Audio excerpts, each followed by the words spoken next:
आकाश, आकाश, ये क्या? तुमने अभी तक खाना शुरू भी नहीं किया है। आकाश, गेम साइड में रखो और खाना शुरू करो। अच्छा ऐसा करो, आप ही मुझे खाना खिला दो ना। तुम ना बहुत बदमाश हो गए हो। रोज रोज का हो गया अब तुम्हारा ये। आज लास्ट बार खिला रही हूँ तुम्हें, लो। अरे ये क्या, तुमने फिर से इसको खिलाना शुरू कर दिया? आकाश, गेम छोड़ो और खुद से खाना शुरू करो। पापा खेलने दो ना। आकाश, मैंने बोला गेम छोड़ो। मैंने कहा गेम छोड़ो। पापा ये क्या किया आपने? मेरा सारा गेम खराब कर दिया। वो मेरा गेम। आकाश, आकाश बदतमीजी मत करो तुम। 11 साल का आकाश एक जिद्दी और बिगड़ैल बच्चा था। स्कूल बंक करना, अपनी जताई हुई इच्छा पूरी ना होने पर उग्र हो जाना, यह उसके लिए एक आम बात थी और उसको ऐसा बनाने में सबसे बड़ा हाथ उसके माता पिता का ही था। और जब आकाश के पिता को इस बात का एहसास हुआ तब तक बहुत देर हो चुकी थी। उसके व्यक्तित्व पर बुरा असर डाल रहा था। वो खुद उसे अपने हाथों से अपना विरोधी बना रहे थे। आकाश के गुस्से में एक दस्तक थी कि उसकी मनोदशा सामान्य नहीं थी और उसके घर के इसी माहौल का किसी अपराधी ने फायदा उठाया। अरे तुम स्कूल नहीं गए? डरो मत, तुम मुझे नहीं जानते, मैं तुम्हारे बारे में सब जानता हूँ। ऐसा है ना, तुम्हारी मम्मी पापा है ना, तुम्हें प्यार ही नहीं करते। तुम कुछ दिन के लिए, 2-3 दिन के लिए गायब हो जाओ। सच अंकल? हाँ, चले।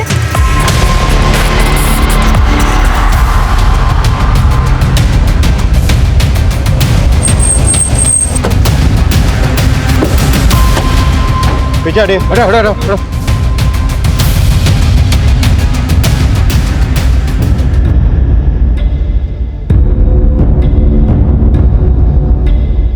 सर, बॉडी पर कोई भी एक्सटर्नल इंजरी नहीं है और ना इसकी पॉकेट से कुछ मिला है। शिरके, आसपास पता करो, शायद बच्चे को कोई जानता हो। Okay sir.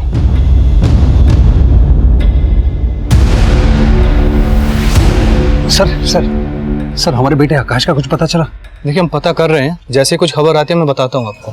अब क्या पता कर रहे हैं? 6 महीने से हम यही सुन रहे हैं कि आप पता कर रहे हैं। अभी तक आप मेरे बच्चे को ढूंढ नहीं पाए। मेरा बच्चा क्या कर रहा होगा, किस हाल में होगा?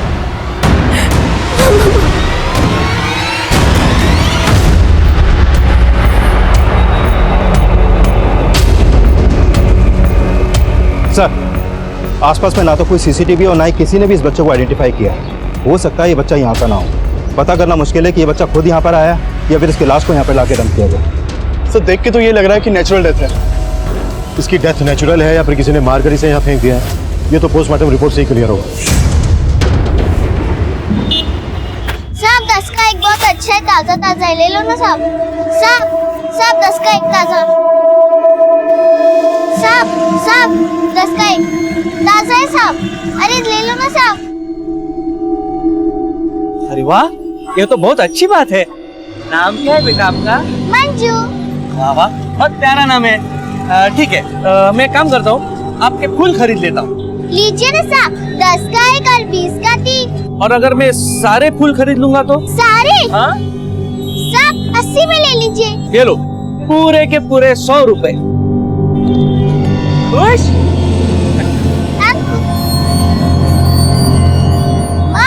अंकल ने सारे फूल खरीद लिए, ये लो 100 रुपए। हाँ? अरे वाह रे कमला, तेरी बेटी ने तो आज एकदम धमाल कर दिया। एक काम करते, इसी बहाने आज वो चिकन पार्टी करते। एक खबरदार जो मेरी कमाई पे नजर लगाए, समझी ना? चल भाग यहाँ से। हाँ जाती हूँ। बड़ी आई मंजू, ये फूल बेच में आती है।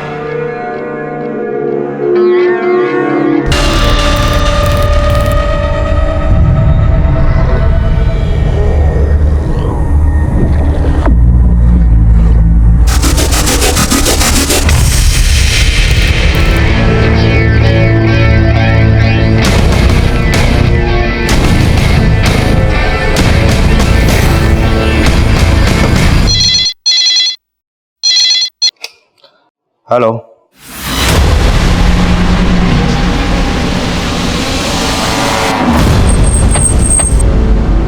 सर बोरीवली में जिस बच्चे की लाश मिली थी उसकी फोटो सारे थानों में सर्कुलेट करवा दिए, लेकिन कहीं से कोई अपडेट नहीं कि उस बच्चे की कहीं मिसिंग रिपोर्ट फाइल की गई हो। सर बच्चे की पहचान लगाना मुश्किल हो रहा है। सर, उस बच्चे का पोस्टमार्टम करने वाले डॉक्टर का फोन आया था।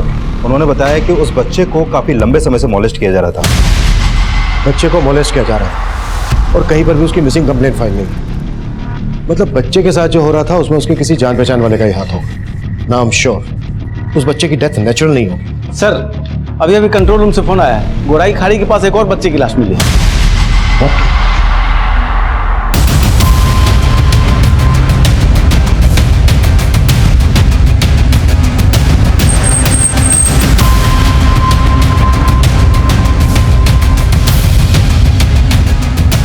लेकिन हम उनकी पहचान नहीं कर पा रहे थे, पर हमें ऐसा लग रहा था कि उन दोनों बच्चों में कोई ना कोई कनेक्शन जरूर है और पोस्टमार्टम रिपोर्ट हमारे अंदाजे को बिल्कुल सही ठहरा रही थी। सर जिन दो बच्चों की लाश हमें मिली थी ये उनकी पोस्टमार्टम रिपोर्ट। इस रिपोर्ट के मुताबिक उन दोनों बच्चों की उम्र 8 से 10 साल के बीच की थी और जिस बच्चे की लाश हमें गोराई में मिली सर इस बच्चे को भी मोलेस्ट किया जा रहा था और इन दोनों बच्चों की मौत ऑर्गन्स फेलियर की वजह से ही हुई थी। Organ failure? यस सर मौत नेचुरल लग रही थी लेकिन डॉक्टर्स ने उन बच्चों की बॉडी में कई तरह के सिम्टम्स नोटिस किए। उन दोनों बच्चों को ऐसे खतरनाक केमिकल्स दिए जा रहे थे जिसकी वजह से उनके ऑर्गन्स धीरे धीरे खराब होते गए। किस तरह के केमिकल्स? सर ये तो फिगर आउट नहीं हो पाया है लेकिन डॉक्टर्स का मानना यह है कि जिस तरह का खाना बच्चे खा रहे थे शायद वो केमिकल्स उसी खाने में मिलाकर बच्चों को दिया जा रहा था। मतलब बच्चों को पर्पसली केमिकल्स दिए जा रहे थे ताकि बच्चे धीरे धीरे मर सके। दोनों बच्चों की मौत कब हुई? सर इन दोनों मौत में 2 दिन का गैप है और दोनों बच्चों की मौत एक ही वजह से हुई, शरीर में केमिकल का होना। और दोनों बच्चों को मोलेस्ट भी किया जाता था। शायद दोनों बच्चों का आपस में कोई कनेक्शन है और इन्हें मोलेस्ट करने वाला और मारने वाला कोई एक ही।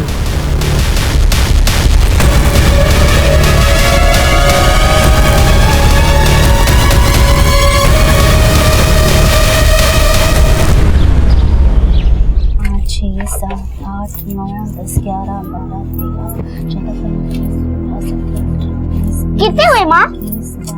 माँ कितने हुए? भुला दिया ना मंजू, कितना बोलती है। अब चुप, फिर से गिनने पड़ेंगे मुझे। 1 2 3 4 5 6। अब मुंह पे उंगली रखकर बैठी रहेगी। पूछ अब क्या पूछना है। अच्छा माँ तो इन पैसों की 2 हिस्से क्यों करती है? एक खर्चे के लिए और एक तेरे लिए। मेरे लिए?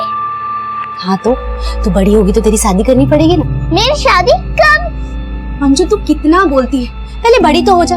अच्छा सुन, राशन वाले के यहाँ से जाकर दाल चावल ले, बाकी बातें खाना बनाते बनाते करेंगे। ये ले पकड़।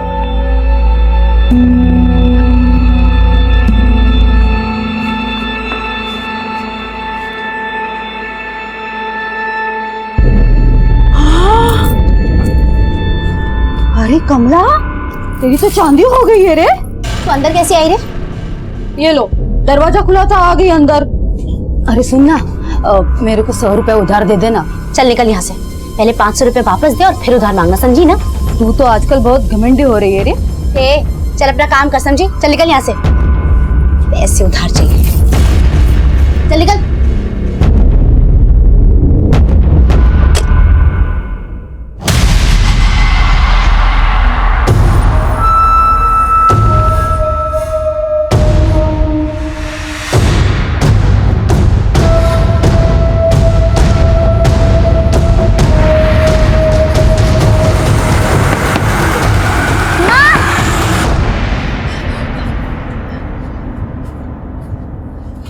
मंजू क्या हुआ, इतनी घबराई सी क्यों है? माँ वहाँ पुलिस है। पुलिस?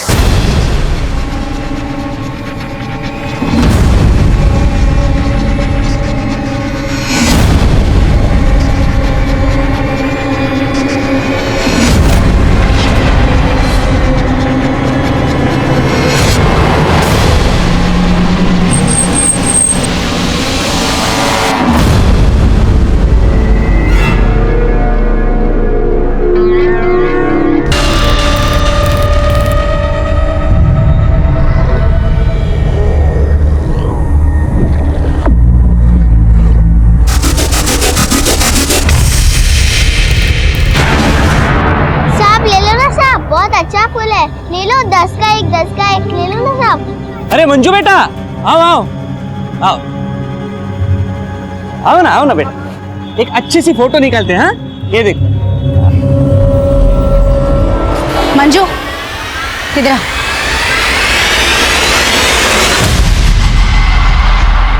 सर मैंने उन बच्चों के फोटोज मुंबई के हर अखबार और सोशल मीडिया पे सर्कुलेट करवा दिए हैं, लेकिन अभी तक ऐसा कोई भी सामने नहीं आया है जो इन बच्चों की पहचान कर सके। लेकिन सर गोरेगांव पुलिस से भी एक इन्फॉर्मेशन मिली है। गोरेगांव पुलिस को भी उनके एरिया में एक 8 से 10 साल के बच्चे की लाश मिली थी।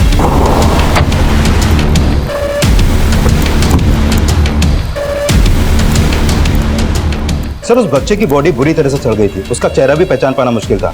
लेकिन जब उस बच्चे की पोस्टमार्टम रिपोर्ट सामने आई तो पता चला कि उस बच्चे की मौत भी ऑर्गन फेलियर की वजह से हुई थी। एक बच्चे की लाश मिली बोरीवली में और दूसरे बच्चे की लाश मिली बोरीवली के गोरे इलाके में, और अब ये तीसरे बच्चे की लाश मिली है गोरेगांव में, और तीनों बच्चे एक ही वजह से मारे गए। क्या इस तीसरे बच्चे को भी मोलेस्ट किया गया था? सर उस तीसरे बच्चे की बॉडी डिकम्पोज थी, तो कह पाना मुश्किल है कि उसको भी मोलेस्ट किया जा रहा था या नहीं। लेकिन उस बच्चे की पोस्टमार्टम रिपोर्ट के हिसाब से उसकी मौत बोरीवली में मिले बच्चे की मौत से 1 हफ्ते पहले हुई थी। यानी 7 दिन में 3 बच्चों की मौत, और मौत का तरीका एक है। क्या कनेक्शन हो सकता है तीनों बच्चों के पीछे? सर कहीं ये काम किसी सीरियल किलर का तो नहीं जो इसी उम्र के बच्चों को अपना टारगेट बना रहा हो सकता है, लेकिन किलर का अंदाजा तभी लग पाएगा जब इन बच्चों की पहचान हो पाएगी। लेकिन सर इन बच्चों के इलाज सर एक विनायक नाम का आदमी थाने आया है। उसने इन दोनों बच्चों की फोटो अखबार में देखी थी जिनकी लाश हमें बोरीवली और गोराई में मिली थी। सर उसका कहना है कि वो इस बच्चे को जानता है जिसकी लाश हमें गोराई में मिली थी। सर मेरा उस बच्चे से ऐसा कोई रिश्ता नहीं है। दरअसल दहिसर में मेरी एक किराना शॉप है और मेरी दुकान के सामने ही एक अंडर कंस्ट्रक्शन बिल्डिंग है जिसका काम काफ़ी समय से रुका हुआ है। ये बच्चा राजू और उसकी माँ 6 महीने पहले तक उसी बिल्डिंग में रहा करते थे। बच्चे की माँ? हाँ सर। नाम क्या बच्चे की माँ का? लक्ष्मी। सर ये मेहनत मजदूरी करते हैं और मेरी दुकान से उधार राशन लिया करते थे, लेकिन 6 महीने पहले से मैंने उनको कहीं देखा नहीं। क्या तुम स्कूल में पढ़ना चाहती हो? तो क्या, मैं तुम्हारा स्कूल में दाखिला करवाना चाहता हूँ, चलोगी मेरे साथ? ए साहब, तेरी नियत अच्छे से समझ रही है मैं। रोज रोज 100 का नोट दिखाकर आज स्कूल कर रहा है। अरे बहन, बस तेरे जैसे लोग रोज आते हैं यहाँ पे, बच्चे को हमदर्दी दिखाकर उसका फायदा उठाना चाहते हैं। नहीं, आप गलत सोच रहे हैं, मैं तो आपकी मदद। कोई जरूरत नहीं है मदद करने की, और आज के बाद अगर मेरी बच्ची को छुआ ना तो तेरा हाथ काट कर फेंक दूंगी, समझा ना? चल निकल यहाँ से, उठ।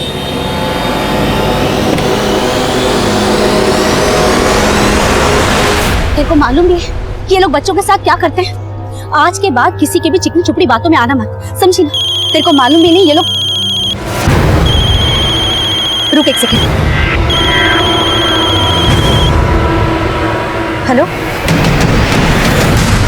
साहब, राजू और उसकी माँ 6 महीने पहले तक इसी बिल्डिंग में रहा करते थे। मेरी दुकान यहाँ सामने ही है साहब, वो रही साहब। उस औरत के बारे में कुछ और भी जानते हो? वो कहाँ काम करती थी, कहाँ से आई थी? साहब इतना तो कुछ नहीं मालूम है, लेकिन वो लोग मुंबई के नहीं थे। शायद वो लोग राजस्थान से आए थे यहाँ पे मेहनत मजदूरी करने, फिर अचानक 6 महीने पहले पता नहीं कहाँ चले गए। इससे ज्यादा और कुछ नहीं मालूम साहब। राजू और उसकी माँ के साथ कभी इस बच्चे को भी देखा था यहाँ पर? पहचानते हो इसे? नहीं साहब, मैं इस बच्चे को नहीं पहचानता। राजू की माँ का स्केच बनवाने में हमारी मदद कर सकते हो? कोशिश करेगा साहब।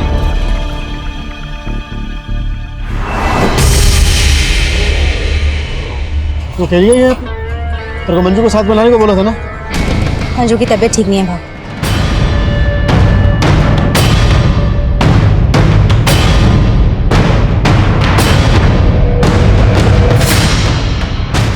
आज से बहुत ही सारा पैसा जमा हो गया ना, हम लोग उसके सामने वाली सिग्नल पे जाएंगे ना तो क्या हुआ माँ? कुछ नहीं, जल्दी चल। हाँ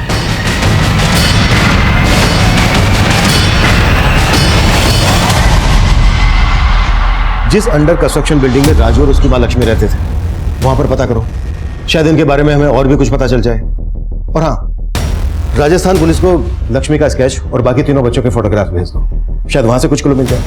ओके सर।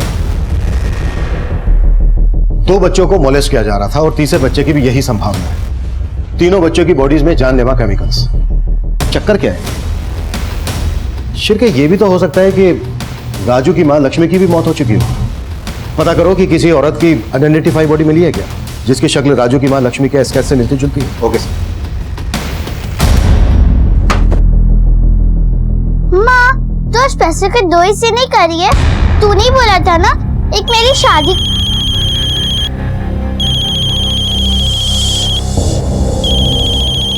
मंजू तू पोटली बांध में आती है।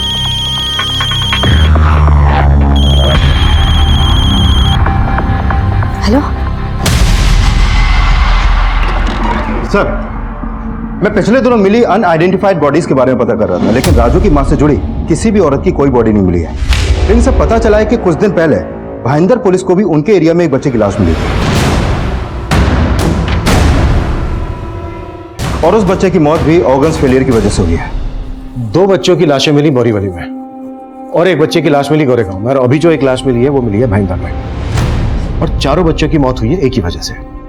लेकिन सर, जिस बच्चे की लाश भाईंदर में मिली उसकी बॉडी में मोलेस्टेशन का कोई साइन नहीं मिला है। लेकिन 4 बच्चों की मौत हुई है जहरीले केमिकल्स की वजह से। कहीं ऐसा तो नहीं है कि ये बच्चे किसी केमिकल फैक्ट्री में काम करते हो?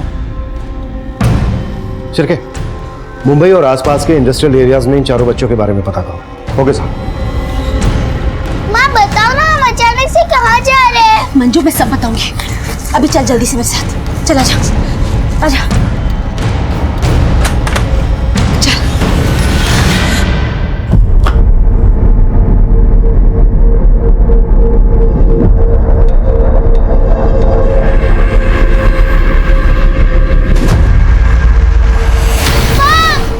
सर, मैंने मुंबई के सभी थानों में चेक किया तो पता चला कि जिस दौरान उन 4 बच्चों की मौत हुई थी उसी दौरान एक 8 से 10 साल के बच्चे की लाश ट्रॉम्बे पुलिस को भी उनके एरिया में मिली थी और उस बच्चे की मौत भी ऑर्गन्स फेलियर की वजह से हुई।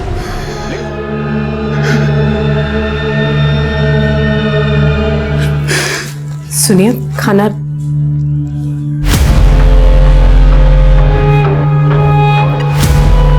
मुझे पता है सिर्फ आपकी गलती नहीं है,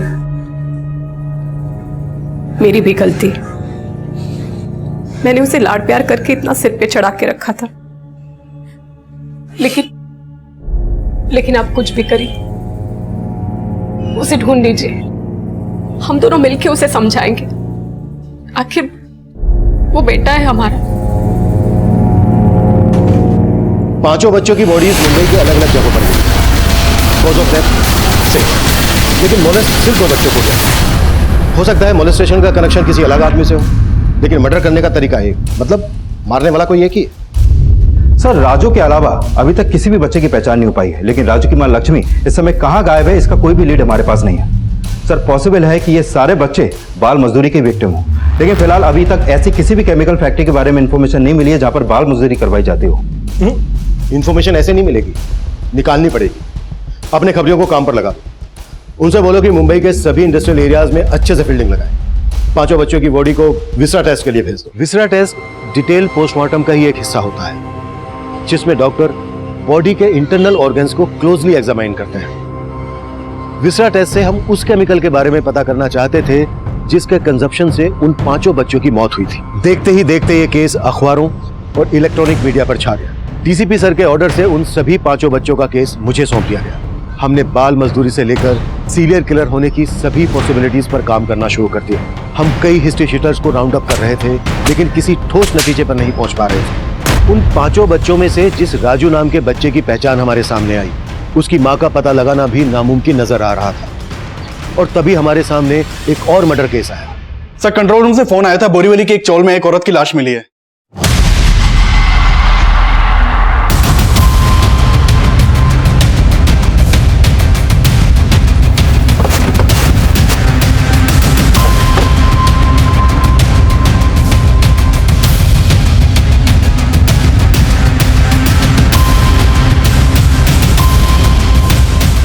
साहब, अंदर जो है ना वो कमला है, वो अपनी बेटी मंजू के साथ यहाँ रहती थी।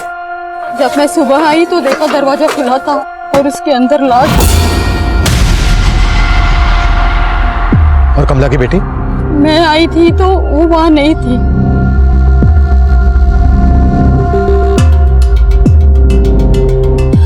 साहब, यही है मंजू, इसकी बेटी। और कमला का पति? उसका पति नहीं है साहब।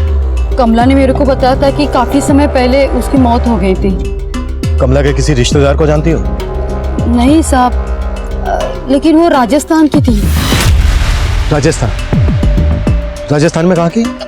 वो तो नहीं पता साहब। कमला का कभी झगड़ा हुआ था किसी के साथ? नहीं साहब, वो बहुत अच्छी थी। उसका कभी किसी के।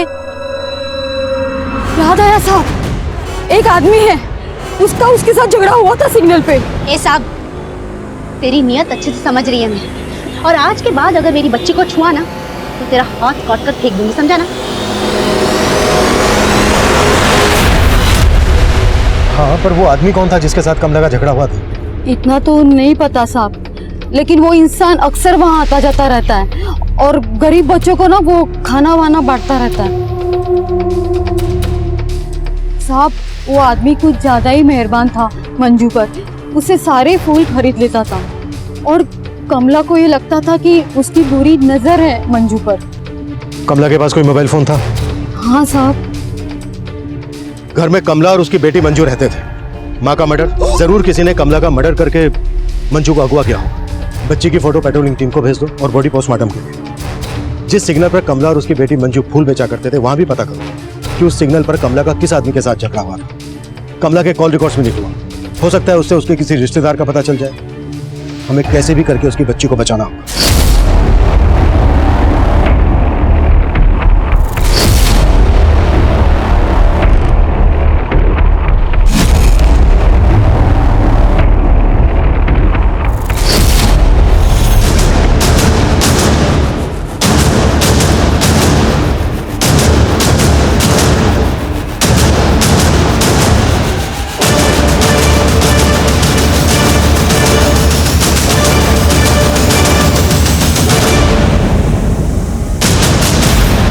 सर, इन सभी बच्चों की विजरा रिपोर्ट आ गई है।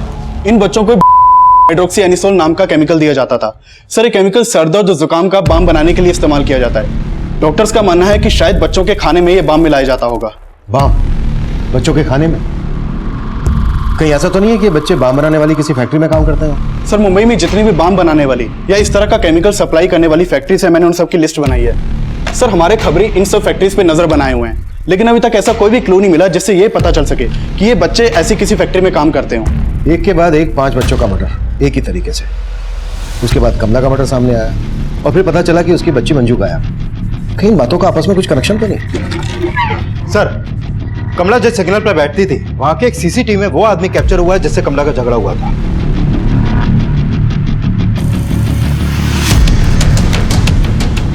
किशोरी बता रही थी कि ये गरीब बच्चों को सिग्नल पर खाना बांटा करता था और कमला को लगता था कि इस आदमी की उसकी बेटी मंजू पर गलत नजर है। 5 बच्चों में से 2 बच्चों को मोलेस्ट किया जा रहा था और सभी बच्चों की बॉडी में केमिकल्स मिले। शिल्के, कहीं ऐसा तो नहीं है कि बच्चों को केमिकल्स मिलाकर खाना बांटता था? ये देखो, इसकी गाड़ी का नंबर विजिबल है, साफ साफ दिख रहा है। गाड़ी के रजिस्ट्रेशन से इसका एड्रेस पता करो, कहाँ रहता है ये।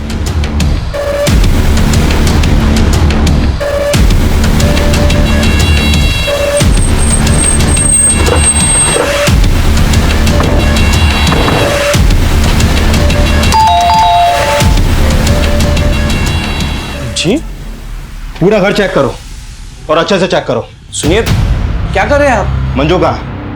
मंजू? कौन मंजू? वही मंजू जिससे तू फूल खरीदा करता था और उसकी माँ कमला से भी तेरा झगड़ा हुआ था। हाँ, हुआ था, पर आप कहना क्या चाहते हैं? कमला का मर्डर हुआ है और मंजू गायब है। क्या? हाँ, तूने कमला का मर्डर किया और मंजू को भी तूने ही गायब किया है। बोल, मंजू कहाँ है? नहीं सर, आपको कुछ गलत फहमी हो गई है। कमला के मर्डर से मेरा कोई लेना देना नहीं है और ना ही मैं मंजू के बारे में कुछ जानता हूँ। सर, अंदर कुछ भी सस्पिशियस नहीं मिला। देखा सर, मैंने कहा था ना, आपको गलत फहमी हो गई है। इस आदमी के बारे में अच्छे से पता करना पड़ेगा। इसके call record, social networking account, सब कुछ अच्छे से चेक करना पड़ेगा। हो सकता है मंजू की माँ कमला का शक सही और इसकी मंजू पे बुरी नजर हो और इसी ने मंजू को गायब किया हो।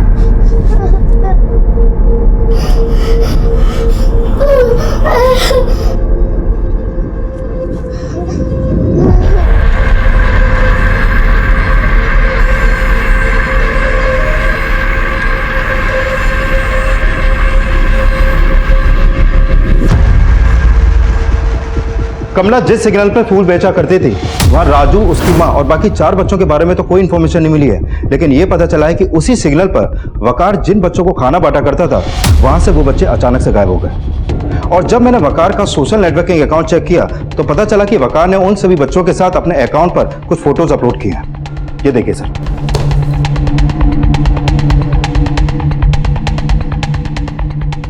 ये भी तो हो सकता है कि वकार इन फोटोग्राफ और पोस्ट से यह साबित करना चाहता हो कि वो बच्चों के भले के लिए चैरिटी करता है, जबकि सच्चाई इसकी कुछ और ही हो। नहीं सर, वकार के कॉल रिकॉर्ड में तो ऐसा कुछ भी सस्पिशियस नहीं मिला है। एक काम करो, इसकी हर एक्टिविटी पे नजर रखो। हो सकता है ये उन 5 बच्चों को भी जानता हो जिनकी लाशें हमें मिली, और ये भी जानता हो कि मंजू इस वक्त गायब कहाँ है।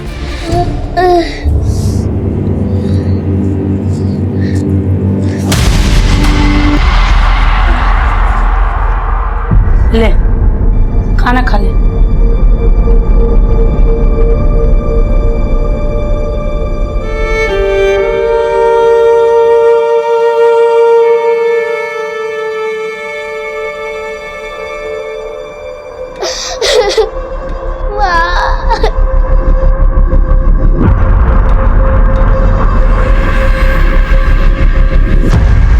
वकार हमारे शक के दायरे में था, लेकिन कमला से जुड़े राज हमें अब और भी ज्यादा उलझाने वाले थे।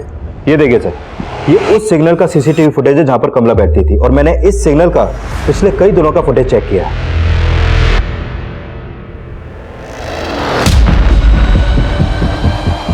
ये वही कार है जो इस सिग्नल पर रोजाना आती थी, और कमला इसी कार की डिक्की से कार्टन लेती थी। एक फूल बेचने वाली मामूली औरत से कार वाला सिग्नल पर मिलने क्यों आता होगा? किशोरी, इस कार से एक आदमी रोज कमला से मिलने आता था, कौन है वो? साहब ये कार तो वहाँ रोज आती थी, और इसमें का वो जो आदमी उससे बात भी करती थी कमला। मैंने उससे पूछा भी था कि कौन मिलने आता है तेरे को, लेकिन उसने कभी कुछ नहीं कहा। बोलती थी कि कोई बड़ा सेठ है। कौन बड़ा सेठ?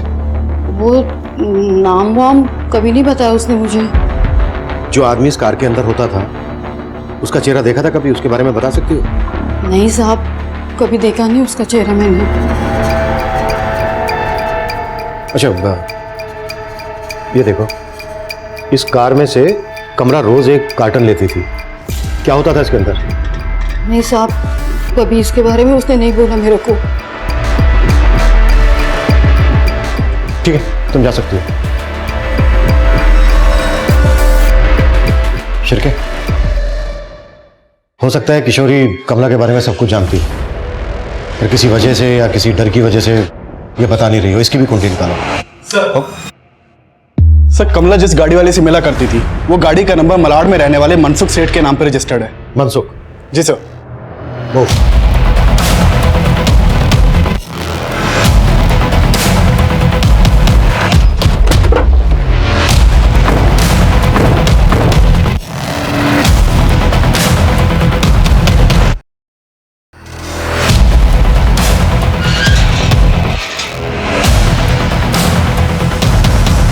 कमला? कौन कमला सर? ये है कमला, पहचाना? सर, मैं ऐसी किसी औरत को नहीं जानता, और आप ये सब मुझे क्यों पूछ रहे हैं सर? मनसुख, ज्यादा चालाक बनने की कोशिश मत कर। तुम्हारी गाड़ी सिग्नल के सीसीटीवी में कैप्चर हुई है। इस औरत का मर्डर हो चुका है। कुछ भी हमसे छिपाने की कोशिश मत करना। सर, मानता हूं कि वो गाड़ी मेरी है, लेकिन मैं उसे यूज नहीं करता सर। हो सकता है कि मेरा ड्राइवर उस औरत को जानता हो सर। कौन ड्राइवर? सर, विक्रांत। वही ये कार चलाता था, लेकिन पिछले 3 दिन से छुट्टी पे है सर, और उसका फोन भी नहीं लग रहा है। रहता कहाँ है विक्रांत? सर, मालूनी में कहीं रहता है, लेकिन उसका एड्रेस नहीं पता है मुझे। नंबर दो विक्रांत को।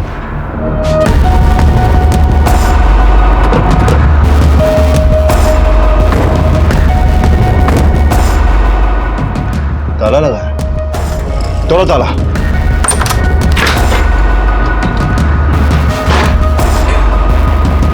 पूरा रूम चेक करो अच्छे से।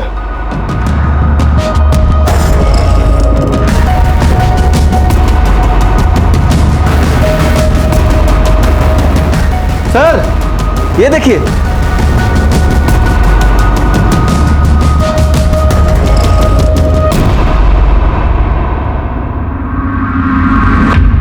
सर ये उसी तरह के केमिकल्स हैं जो उन 5 बच्चों की बॉडी में पाए गए थे। ये सभी केमिकल्स के पैकेट विक्रांत की चोल से मिले सर, और ये विक्रांत की तस्वीर भी वहीं से मिली है। मनसुख की कार रोज उस सिग्नल पर जाती थी और मनसुख का कहना है कि उसे इस बारे में कुछ नहीं पता। शायद उसका एक ड्राइवर विक्रांत कार लेकर जाता होगा और कमला इस कार से रोज एक कार्टन लेती थी। सर हो सकता है कि उन्हीं कार्टन्स में इस तरह के केमिकल्स हों, क्योंकि ये तो साफ है कि विक्रांत का कमला से कनेक्शन था। उन दोनों के बीच में काफी फोन कॉल्स होते थे। सर कमला की पोस्टमार्टम रिपोर्ट के मुताबिक कमला का मर्डर स्टैबिंग से हुआ था। सर डॉक्टर्स ने कमला के बारे में एक चौंकाने वाली बात बताई है। सर मंजू कमला की बेटी नहीं हो सकती, क्योंकि कमला की मेडिकल रिपोर्ट से यह साफ है कि कमला ने कभी कंसीव ही नहीं किया। तो सर कमला मंजू तो क्या किसी बच्चे की मां नहीं हो सकती। क्या किशोरी तो कह रही थी कि मंजू कमला की बेटी है। मंजू अगर कमला की बेटी नहीं थी तो मंजू का कमला से रिश्ता क्या होगा? क्या ये जवाब कमला की हत्या और अब हमें एक ऐसी इंफॉर्मेशन मिलने वाली थी जो इस केस से जुड़े हर इंसान का आपस में कनेक्शन होने की संभावना पुख्ता कर रही थी। सर मैंने विक्रांत के सेठ मनसुख और उसकी फैमिली के बारे में पता किया। मनसुख और उसकी फैमिली भी राजस्थान के रहने वाले हैं। मनसुख राजस्थान का, कमला राजस्थान की और राजू की मां लक्ष्मी भी राजस्थान की। हो सकता है मनसुख का कमला के साथ कोई कनेक्शन हो और विक्रांत को गायब करने के पीछे मनसुख की कोई चाल हो। शिरके, मनसुख के कॉल रिकॉर्ड्स, इसकी हर एक एक्टिविटीज पर नजर रखो। Okay sir. सर मैंने विक्रांत के कॉल रिकॉर्ड चेक किए। विक्रांत का फोन कमला की हत्या वाली रात से बंद है। और सर एक किशोरी भी विक्रांत के साथ फोन पे टच में थी।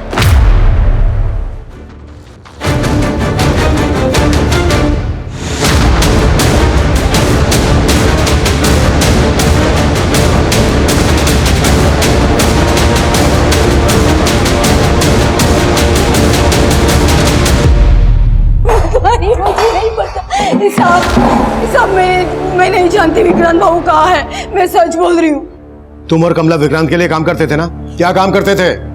नहीं साहब, मैं नहीं करती थी। वो कमला पहले करती थी। क्या करते थे? क्या करते थे? वो जो सारे बच्चे जो भीख मांगते थे ना साहब, वो विक्रांत बाबू के थे और कमला उन बच्चों पर नजर रखती थी। वो बच्चे भीख मांग कर जो पैसे लेके आते थे वो कमला को दे देते थे। फिर कमला वो आधे पैसे अपने पास रखती थी और आधे विक्रांत को दे देती थी। विक्रांत जो अपनी गाड़ी में कार्टन लेकर आता था जो कमला लेती थी, क्या होता था उसमें? वो डिब्बे में बच्चों का खाना आता था साहब। और उस खाने में केमिकल मिला होता था। हाँ साहब, उस खाने में कुछ तो होता था, क्योंकि कमला ने वो खाना कभी भी अपनी मंजू को खाने नहीं दिया। कुछ दिन पहले विक्रांत वो बाबू वहाँ आए थे और मुझे अचानक से बोलने लगे कि देख किशोरी, कमला जो कर सकती है ना तू भी कर सकती है। हाँ भाऊ, लेकिन कमला को दूसरी जगह शिफ्ट कर रहा हूँ ना मैं। मैंने भी लालच में आकर उसको हाँ कर दी। फिर अचानक कमला का मर्डर हो गया। इसके अलावा मुझे कुछ नहीं पता साहब। क्या ये बच्चे भी पहले उस सिग्नल पर भीख मांगा करते थे? देखो, ध्यान से देखो इन्हें। ये राजू है और ये गुड्डू, ये दोनों वहाँ काम करते थे। मंजू, कितनी बार बोला इन मंगतों के साथ मत खेला कर, समझ में नहीं आता ना? और तुम लोग चलो काम करो। कमला ने हमेशा मंजू को इनसे दूर रखा, फिर अचानक ये गायब हो गए। गायब नहीं हुए हैं, मौत हो गई है इनकी कोई केमिकल वाला खाना खाने से। बाकी के जो बच्चे हैं वहां पर भीख मांगते थे, वो कहाँ हैं? मुझे नहीं मालूम साहब। सर उन 5 बच्चों में से 2 बच्चे उस सिग्नल पे थे। हो सकता है बाकी के 3 बच्चे किसी और सिग्नल पर भीख मांगते हों और कमला जैसे और भी लोग होंगे जो उन बच्चों को मैनेज करते हों। सर ये देख, सर वो नीली गाड़ी वाला मनसुख अचानक गायब हो गया है। उसका घर भी बंद है और नंबर भी। नौकर चाकर सब फरार हैं। शनि, हमारा अंदाजा बिल्कुल सही निकला। मनसुख इस रैकेट को चला रहा था और विक्रांत जैसे उसके कई और भी साथी हैं। मुंबई के जिस सिग्नल पर बच्चे भीख मांगते हैं उन सबका पता करो और देखो उन्हें मैनेज कौन करता है। ऐसे सभी बच्चों का मेडिकल करवाओ और जिन 5 बच्चों की लाशें हमें मिली थी उन सभी के फोटो एनसीआरबी के मिसिंग पोर्टल पर डलवाओ। शायद वहां से कोई क्लू मिल सके। सर लेकिन सर एक बात मेरे समझ में नहीं आ रही। किशोरी, लेकिन विनायक ने बताया था कि राजू अपनी माँ लक्ष्मी के साथ दहीसर में कहीं रह रहा था। सर इसका मतलब विनायक या किशोरी, इन दोनों में से कोई ना कोई तो झूठ बोल रहा है। मंजू कमला की बेटी नहीं थी और हो सकता है राजू भी लक्ष्मी का बेटा ना हो। चल के विनायक को फिर से थाने बुलाओ। Okay sir.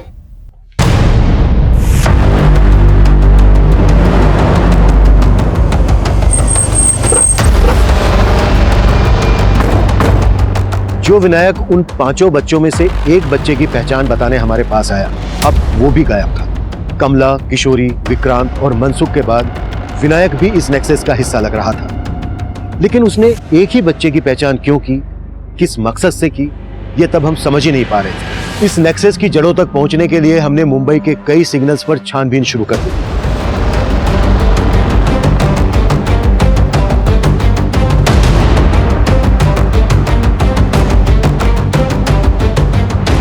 जहां हमारा सामना कमला और किशोरी जैसे कई लोगों से हुआ, लेकिन इस नेक्सस के किंग पिन गायब थे।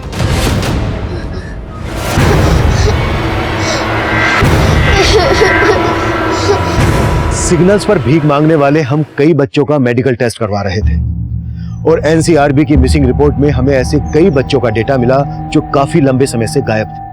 और इसी छानबीन में हमें आकाश का पता चला, जो पिछले 6 महीने से दिल्ली से लापता था। मेरे बच्चे को क्या हो गया? मेरा बच्चा। मंजू जैसे कई बच्चे गायब कर दिए गए थे। इसका सिरा ढूंढना भी मुश्किल लग रहा था, लेकिन जल्द ही हमें विनायक की एक इंफॉर्मेशन मिली।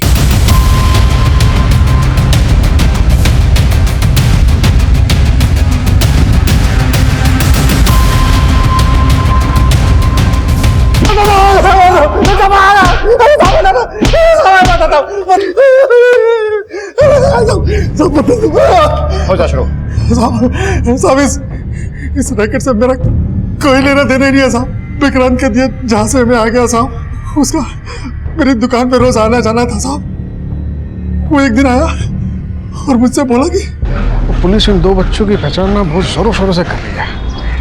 देख, मैं चाहता हूँ उनमें से एक की पहचान तो खुद पुलिस स्टेशन जाके कर। देख भाई, मुझसे लफड़े वाला काम नहीं हो पाएगा। तेरा ही फोन आया था ना, पैसे चाहिए कुछ, 50,000 रुपये देता मैं तुझे इसके। 50,000। लेकिन मैं फंसूंगा तो नहीं? मैं क्यों डर रहा है? मैं हूं ना।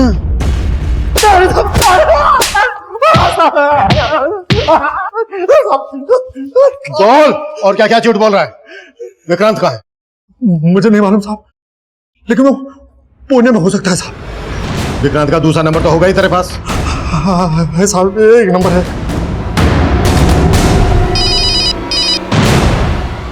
हेलो, क्या विनायक भी?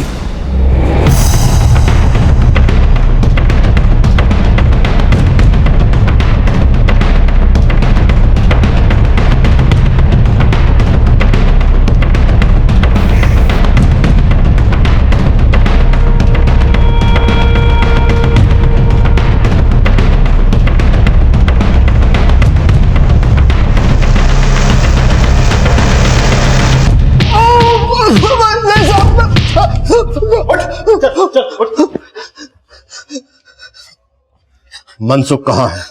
साहब, मुझे मनसुख सेठ के बारे में कुछ नहीं मालूम। जल्दी बोलते मनसुख कहाँ है? जल्दी बोलते, नहीं तो टैटवा यहीं दबा दूंगा। बोल। साहब, मैं तो खुद ही बच के छिप रहा था। मुझे मनसुख सेठ के बारे में कुछ नहीं पता साहब। कमला तो तुम लोगों के लिए काम करती थी, फिर उसे क्यों मारा? ये मंजू को भी सेठ ने कहीं से खरीदा था और उसे कमला को संभालने के लिए बोला, ताकि जब वो बड़ी हो तो उसका दाम अच्छा मिल सके। लेकिन साहब, वो मंजू को अपनी बेटी समझने लग गई और उसके साथ भागने की तैयारी कर रही थी। सेठ मेरे को बोला और मैं उसको। मंजू कहाँ है? मंजू कहाँ है? सेठ के कहने पे।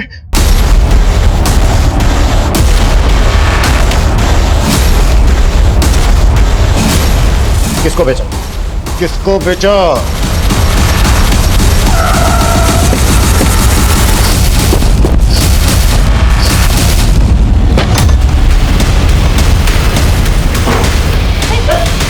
चलो इसको अंदर लो। उठाओ उठाओ, बच्ची का है? बच्ची का है? मैंने कुछ नहीं किया सर, मैंने कुछ नहीं किया सर। चिरके इधर देखो।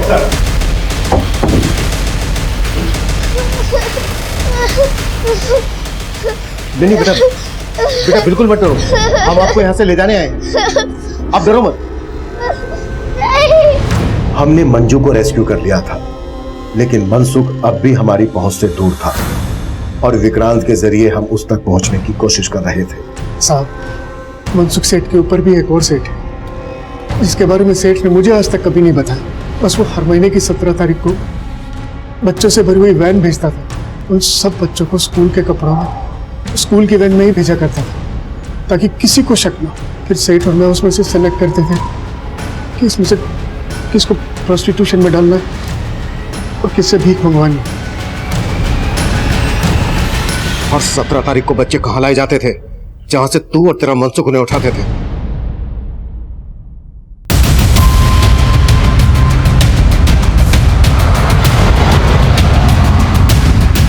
बाहर निकालो इसको।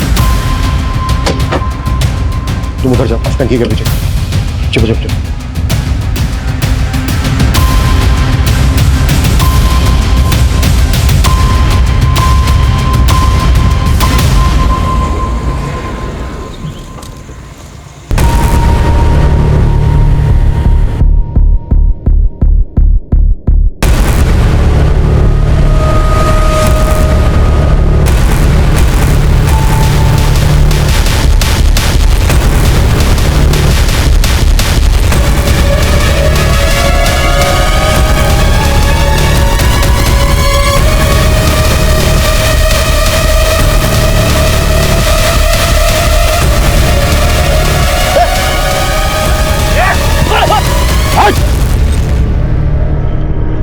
गाड़ी में। बेटा बेटा आप लोग डरना नहीं, हम पुलिस अंकल हैं।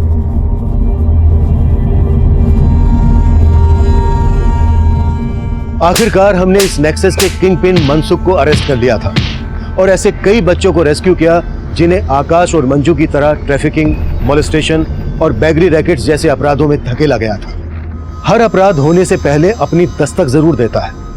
अगर हम सतर्क हैं तो समय रहते ऐसे अपराध से बचा जा सकता है। हमारे आज के एपिसोड की दूसरी कहानी।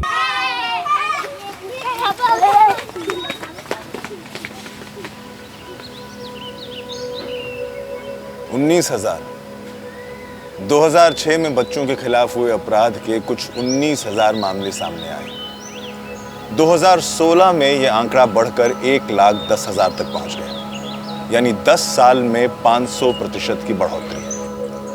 नमस्ते, मैं सीनियर इंस्पेक्टर अभिमन्यु ठाकुर और 14 साल के मेरे करियर में एक बात तो साफ हो गई है। दिल चाहे जितना भी सख्त हो, तजुर्बा चाहे जितना हो और चीज़ों को सामना करने की तैयारी चाहे जितनी हो, लेकिन बच्चों के खिलाफ हुए अपराध को देखकर दिल आज भी दहल जाता है। ऐसे ही मामलों में एक मामला है दिल्ली के यमुना विहार का, जहां एक बच्ची के साथ इतनी बेरहमी के साथ अपराध किया गया था कि इस केस के सामने आते ही मैं समझ गया था कि कितना उलझा हुआ, कितना कॉम्प्लिकेटेड केस है, इतना पेचीदा कि आज तक याद है।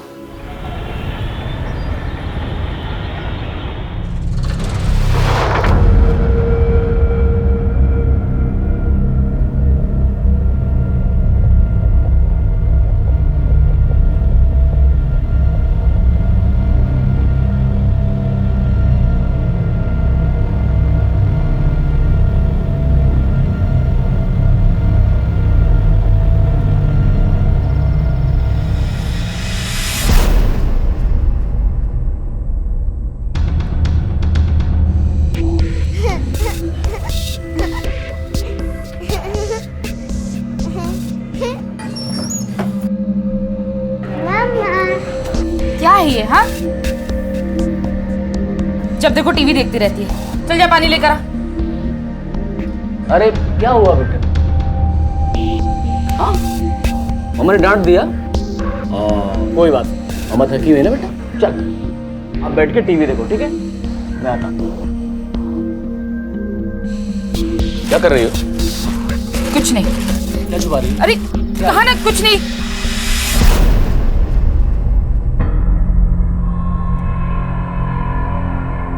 क्या ये इतने पैसे कहां से आए? कुछ नहीं, छोड़ो। मैं कुछ पूछ रहा हूँ, जवाब दो उसका। मालिक से उधार लिए। वाह, तुम्हारा वो कंजूस मालिक उधार देगा तुम्हें? अच्छा चलो मान लिया उधार दिया है, तो छुपा क्यों रही हो? सच क्या है मुझे बताओ। क्या फर्क पड़ता है, आ गए ना, अब काम आएंगे। चोरी के पैसे नहीं चाहिए मुझे। हाँ? क्या जरूरी है, पैसे या वो कहाँ से आए वो? अरे जरूरी कुछ भी हो, लेकिन चोरी के पैसे इस घर के अंदर नहीं चाहिए मुझे। तो क्या मैं पागल हूँ? हाँ, झक मार के लिए आई है? हाँ तो मैंने कहा था क्या? तुम क्यों कहोगे? तुम्हें तो कोई फर्क ही नहीं पड़ता ना। मैं इतना सारा जोखिम उठाकर ये सब क्या जोखिम लगा रखा है? और ये अच्छा है, पाप खुद करो फिर सब मेरे सर पे डाल दो।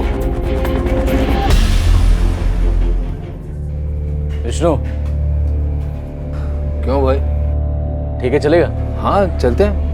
एक मिनट। मानव। जी बाबा। अरे वाह, बड़ा अच्छा मोबाइल है तेरा। अब उसे जेब में रखो और यहाँ दुकान संभालो, हम जाकर आते हैं। अरे पापा, वो मुझे काम से बाहर जाना था। हाँ, ट्विंकल को ट्यूशन पढ़ा। बैठो, ध्यान रखो, अभी आते हैं। अरे चलो।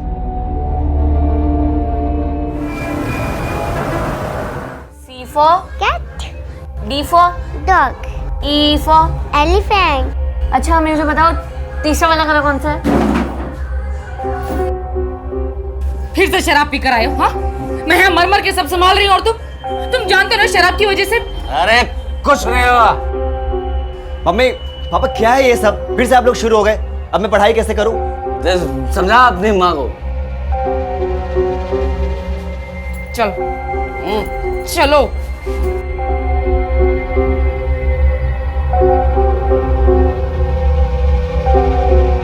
ट्विंकल, तुम्हारा मुंह खुला है, मक्खी चली जाएगी।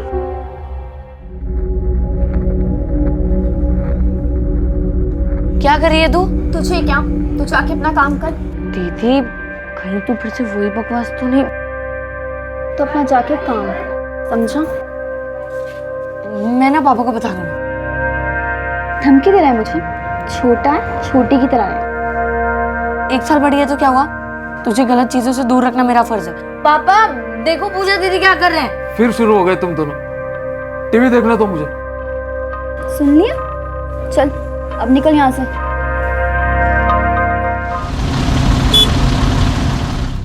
चोरी पे उतर गए तुम लोग? हाँ, चोरी पे इतना नीचे गिर गए तुम लोग?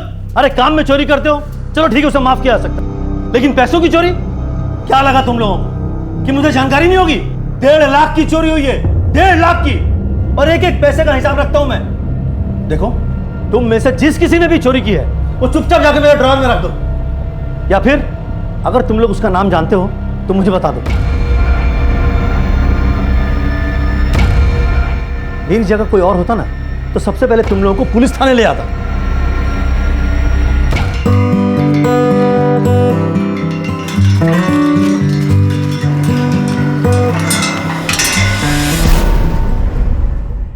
भाई साहब, मैं आपके सामने हाथ जोड़ रहा हूँ, ट्विंकल को कुछ मत करना प्लीज। नहीं, हम आ जाएंगे जहां आप कहोगे। नहीं, किसी के पास नहीं जाएंगे, पुलिस के पास भी नहीं जाएंगे, सच कर रहे हैं। पता लिख रहे हैं।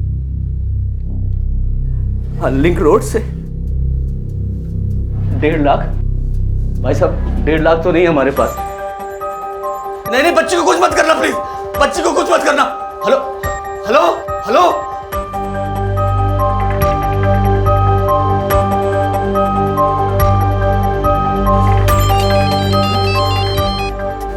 हेलो हेलो भाई साहब, हमने फोन नहीं काटा था, अपने आप कट गया था, पता नहीं कैसे, हमको नहीं पता। नहीं, हम 1.5 लाख का इंतजाम कर लेंगे। हाँ, हम सच कह रहे हैं। हेलो हेलो हेलो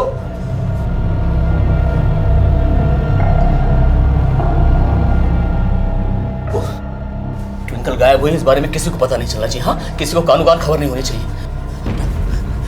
तू जाके बाहर खेल गया। लेकिन पापा ट्विंकल। अरे ट्विंकल को छोड़, मैं देख, जैसे तो रोज खेलने जाता है ना, जाके वैसे खेल गया। हाँ, किसी को कुछ पता नहीं चलना चाहिए। हाँ, एकदम नॉर्मल। जा बेटा जा।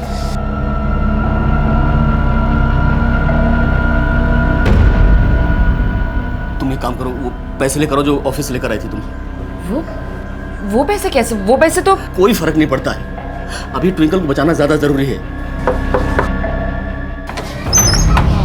आंटी ट्विंकल, माने तो भी जा। हाँ, लेकिन उसको पढ़ाना था ना। मैंने कहा ना अभी जा, बाद में आना। अरे अगले हफ्ते मैंने कहा ना जा अभी। जाओ पैसे लेकर आओ। नहीं, मैं पैसे नहीं दूंगी। तुम चलो पुलिस के पास चलते हैं। अरे पुलिस? दिमाग खराब हो गया तुम्हारा? पागल हो गई तुम? भूल गई तुम? तुम्हारे सामने फोन आया था ना, अगर पुलिस के पास गए तो ट्विंकल को जान से मार देंगे वो। तुम समझ क्यों नहीं रहे हो? अरे मैं सब समझ रहा हूँ, तुम नहीं समझ रही हो। पापा वो ट्विंकल के पापा बहुत ही डरे हुए लग रहे थे, परेशान थे और झगड़ा भी कर रहे थे। कह रहे थे कि ट्विंकल को कुछ हो गया तो आप एक बार जाके देखिए ना। हाँ हाँ, तुम दुकान संभालो, मैं अभी जाके आता हूँ। हाँ अरे पापा संभाल लेना। हाँ पापा देखो पंकज, बताओ क्या हुआ है? ट्विंकल को किसी ने किडनैप कर लिया और वो फिरौती मांग रहा है। कितने पैसे मांगे? इस एड्रेस पे 1.5 लाख पहुंचा देना। 1.5 लाख? 1.5 लाख? हाँ कोई बात नहीं, यार दोस्तों से रिश्तेदारों से मांग लेंगे, उधार दे देंगे पैसे। बच्ची सही सलामत घर पे आए बस।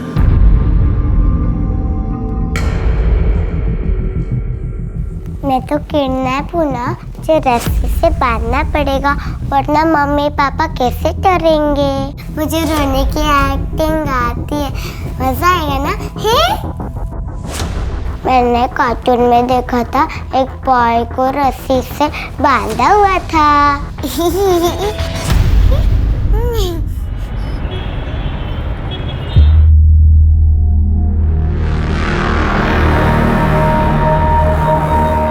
पूरे 1.5 लाख है।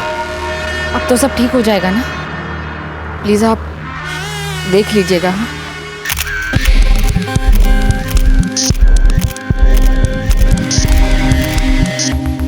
पूजा, मुझे हॉट पोजेस चाहिए, ठीक है?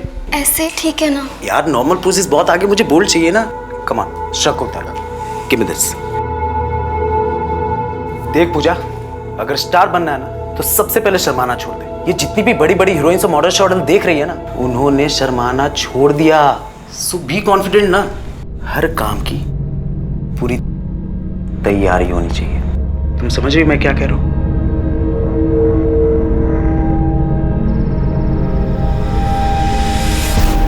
अरे यार अभी तो समझाया था ना। देख पूजा, ये फिल्म में बॉलीवुड और मुंबई ना भूल जा, तुमसे नहीं हो पाएगा। नहीं नहीं, मुझे स्टार बनना है, हीरोइन बनना है। अरे तो तू टेंशन क्यों ले रही है? अरे मैं हूं ना, मैं सब सिखाऊंगा, ठीक है? तो जो मैं कह रहा हूं ना उसे फॉलो करो। बटन खोलो।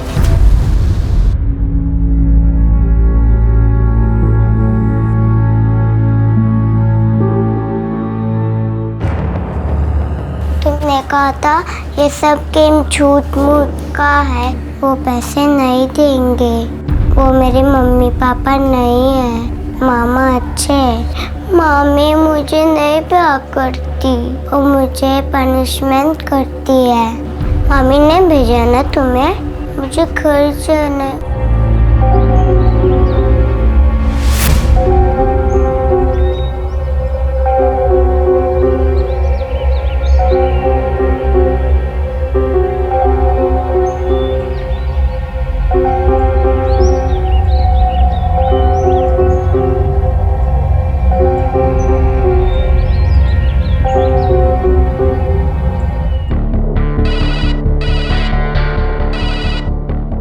हेलो, ठीक है मैं आ जाऊंगा। हाँ माँ सुनो, उसे बोलो मैं कॉल बैक कर लूंगा।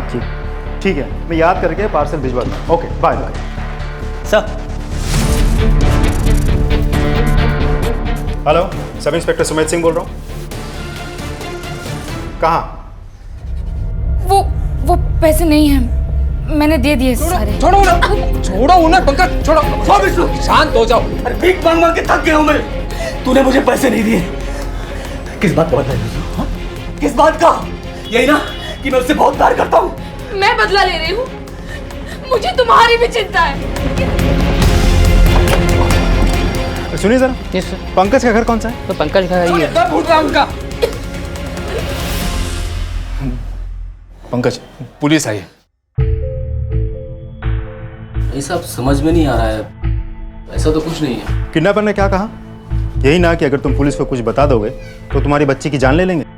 नहीं साहब, वो अगर हमारी बच्ची गायब हुई होती तो हम ऐसे हाथ पे हाथ रखकर थोड़ी बैठे होते। साहब मुझे तो लगता है कि आपको कोई गलत फहमी हुई है।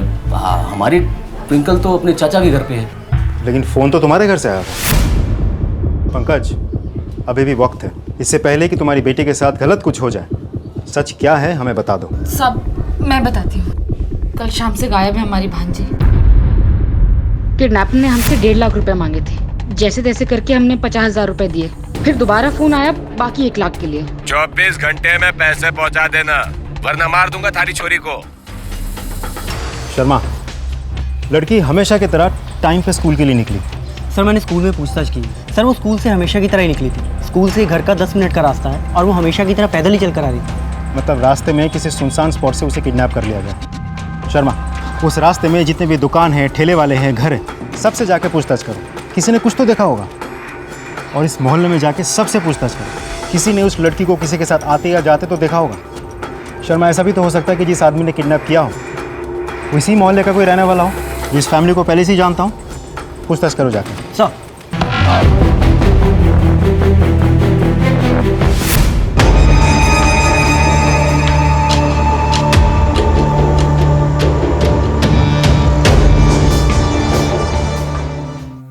हेलो।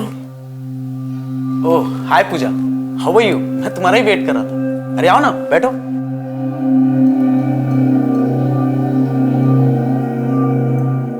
मैं पैसे लेकर आ गई। Good, very good.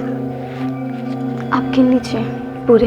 अरे ऐसी कोई बात नहीं, उतना भरोसा है। तुम जाओ और सबसे पहले चेंज करके आओ। ओ फास्ट।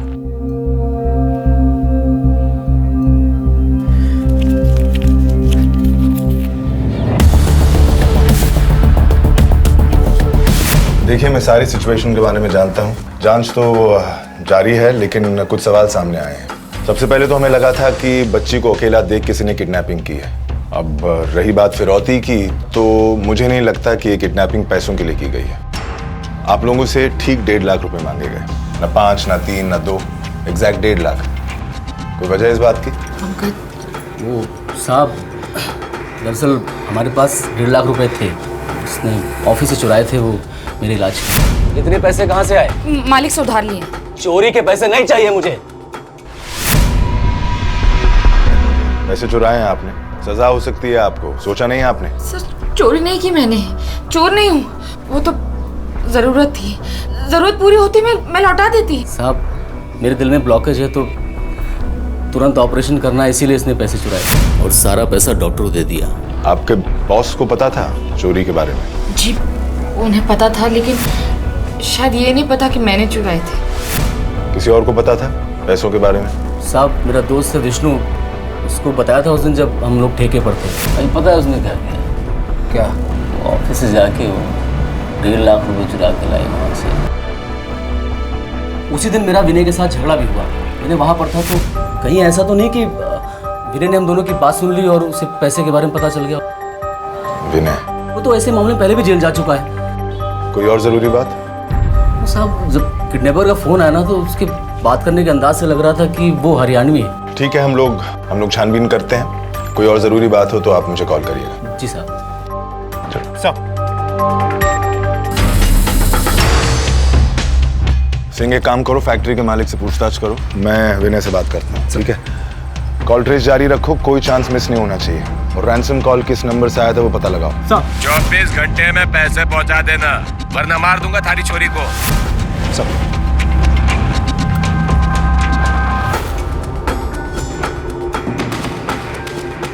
एक बच्ची किडनैप हुई थी। हमारे लिए ये कोई साधारण किडनैपिंग का मामला नहीं था। इस केस को सॉल्व करने के लिए हमने कोई कसर नहीं छोड़ी। सर जी, विनय वो तो 9:11 हो गया सर जी, चुटकियों में गायब। बता के गया कहाँ गया है? सब पता होता बता दिया होता आपको। साधना, साधना तो हमारे यहाँ काफी सालों से काम कर रही है। वो बड़े भरोसे वाली है। वो भला क्यों चोरी करेगी? साधना पे आपको कभी भी शक नहीं हुआ? नहीं सर, कभी भी नहीं हुआ। देखिए, अगर उसे पैसों की जरूरत होती तो मुझसे मांग सकती थी, मैं दे देता। मैं तो मामले को वहीं फुल स्टॉप लगा देता। फुल स्टॉप तो आपने वैसे भी लगा दिया है। कैसे सर? चोरी हुई है 1.5 लाख की। पुलिस में कंप्लेन करवाई थी आपने? रिपोर्ट लिखवाई थी? क्या सोचा था आपने? काला पैसा है, जाने दो। अब खामखा पुलिस में जाकर रिपोर्ट लिखवाएंगे, उल्टा खुद ही ना फंस जाए। साधना के साथ कौन कौन काम करता था? सबके नाम बताइए, हमें बात करनी है उनसे। तकलीफ में तो थी सर वो, खासकर तब से जब उसके पति ने भांजी को गोद लिया। पर कुछ दिन पहले से कुछ ज़्यादा ही प्रॉब्लम्स में दिख रही थी। उसे पैसे की ज़रूरत थी। मुझसे और 2-3 लोगों से मांगा भी था उसने। क्यों और किस लिए ये तो नहीं बताया, मुझे भी नहीं बताया, जबकि हम लोग तो कई सालों से काम करते हैं। उसने मालिक से भी पैसे मांगे थे क्या?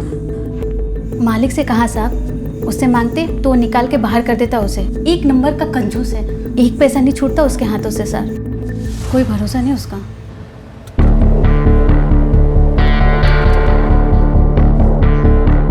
सर, विनय पाल की खोज जारी है, ज्यादा देर तक वो छिप नहीं पाएगा। सर, उस दिन ठेके पे जब पंकज और विष्णु पैसों की बात कर रहे थे तब आसपास कौन कौन मौजूद था उसकी भी एक लिस्ट बनाने के लिए कहा मैंने। किसे पता, शायद आसपास जो लोग मौजूद थे उनकी बातचीत सुन ली हो।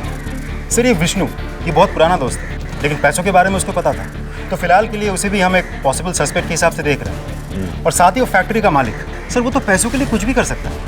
ऐसा भी तो हो सकता है कि अपने पैसे निकलवाने के लिए ट्विंकल को उसी ने किडनैप करवाया हो।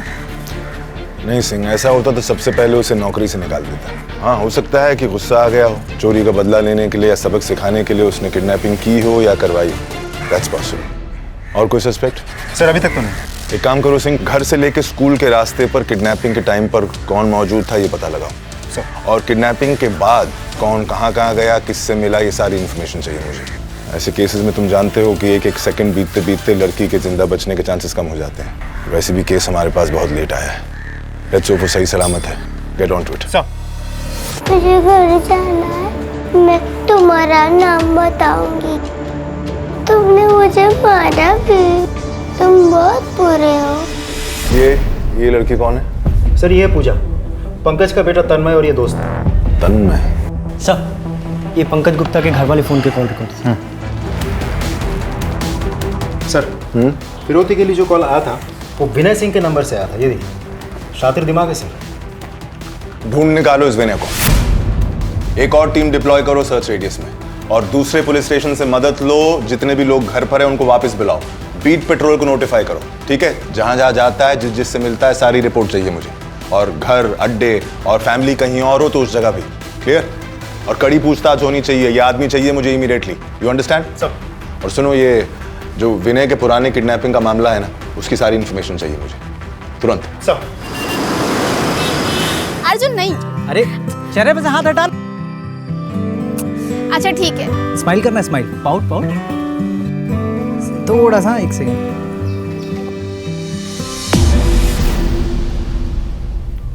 क्या हुआ अर्जुन, क्या देख रहे हो तुम?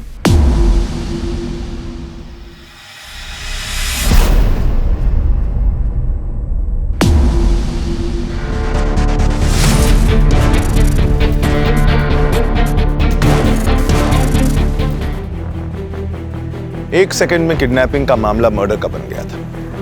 पोस्टमार्टम के हिसाब से उस लड़की को मरे हुए 4 दिन हो गए थे। ये साफ जाहिर था कि उसके साथ कोई सेक्सुअल असॉल्ट या जबरदस्ती नहीं हुई थी, लेकिन गले को इतनी जल्दी काटा गया था कि ये हमें पता चल चुका था कि ये काम किसी क्रिमिनल का, प्रोफेशनल क्रिमिनल या माहिर का नहीं था। ट्विंकल को खो देने के बाद अब उसके अपराधी को किसी भी कीमत पर सजा दिलवाने का हमारा जज्बा अब दुगना हो चुका था। लेकिन इस वक्त तक हमें यह अंदाजा नहीं था कि क्रिमिनल कितना शातिर निकलेगा। देखिए, हम लोगों ने पूरी कोशिश की थी, लेकिन ट्विंकल की लाश हमें नदी के पास से मिली।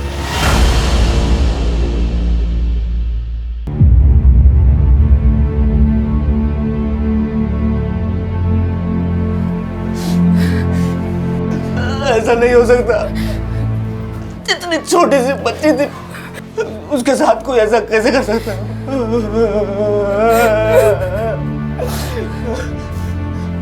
ये सब तेरी वजह से हुआ है। तूने मारा है। तूने पैसे नहीं दिए थे उसे बचाने के लिए। हाँ, पुलिस को भी तूने बुलाया। ये सब मैं क्यों मरने दूंगी उसे? शांत हो जाइए please. Excuse me sir. Hello. हाँ, ओके, हम पहुंचते हैं। सर, विनय का फोन जो स्विच ऑफ था वो ऑन हो गया। लोकेशन हम ट्रेस कर रहे हैं, थोड़ा समय लगेगा। ठीक है, तुम जाओ, एक सर्च टीम लेके मैं आता हूं। सर।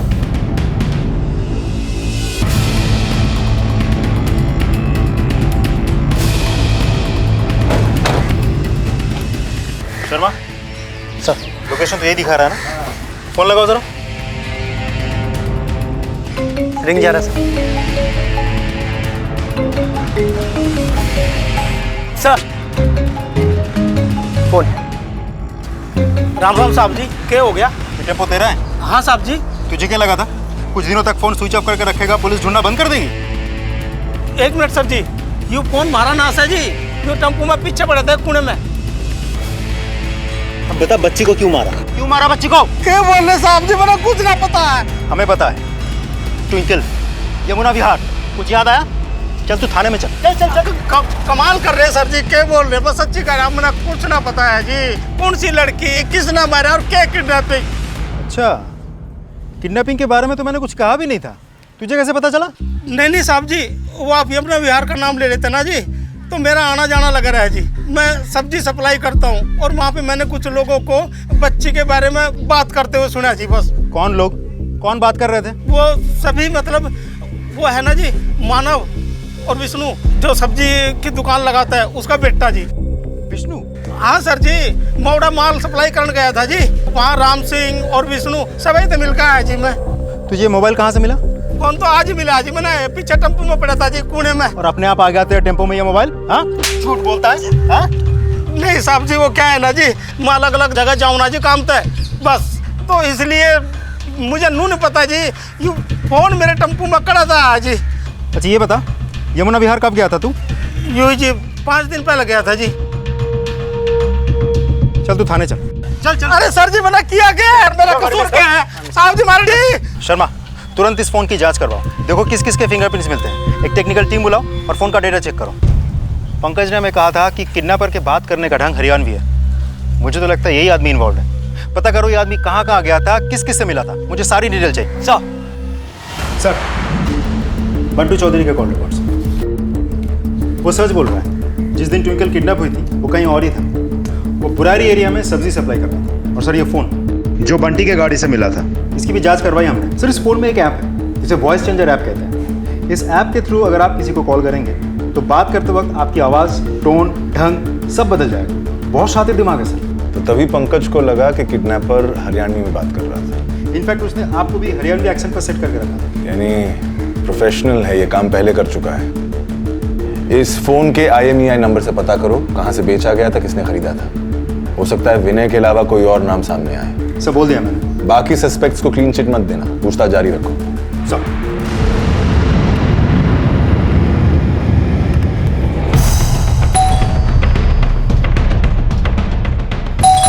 अरे बार बार क्यों बजा रहा है भाई? आ रहा हूं ना। उमेश झा। Yes sir. शर्मा, घर का एक एक इंच अच्छे से चेक करो, देखो बच्ची से जुड़ा कोई भी सुराग हाथ लगता है कि नहीं। सर सर क्या बात कर रहे हैं? बच्चा? सर कौन बच्ची, किसकी बात कर रहे हैं सर? मैं एक शरीफ आदमी हूँ। शरीफ आदमी एक छोटी सी बच्ची को किडनैप करके अपने आप को शरीफ कहता है? ये फोन देख, ये वही फोन है ना जिससे तूने पैसे मांगे थे फिरौती के? हाँ? बच्ची को किडनैप किया था तो मारा क्यों? क्यों मारा? मैं उसे क्यों मारूंगा सर? तूने खरीदा था ना ये फोन, इसका IMEI नंबर चेक किया है हमने, तेरे नाम पे ही रजिस्टर्ड है। हाँ सर। ट्विंकल जब किडनैप हुई तो वहीं था, उसी एरिया में। तेरे कॉल रिकॉर्ड्स है हमारे पास, बोल अब। सर मेरा दोस्त रहता है वहाँ, मैं अक्सर जाता हूँ वहाँ पे, मंडे, फ्राइडे, सैटरडे, कभी भी। अच्छा, नाम बता, कौन दोस्त? बोल बोल, नाम बोल। सर मैं बता रहा था ना, ये फोन मेरा ही था बट खो गया था सर। मैंने इसकी कंप्लेंट भी लिखवाई थी। Just give me 2 second sir, मैं FIR की कॉपी दिखाता हूँ। Just give me. सर कुछ नहीं मिला। सर ये कुछ फोटोज में ही है। सर ये देखिए, ये कॉपी है कंप्लेंट की। सर माना ये मोबाइल मेरा है, लेकिन सर ये मेरे पास नहीं था सर। सर सच बोलना, मैंने कुछ नहीं किया सर। तूने क्या किया है क्या नहीं किया वो हम पता कर ही लेंगे। शहर छोड़ के बाहर जाने के बारे में सोचना भी मत, समझ गया? शर्मा, सारा कच्चा चिट्ठा निकालो इसका। ये उमेश कुछ ना कुछ तो हमसे छिपा रहा है। सर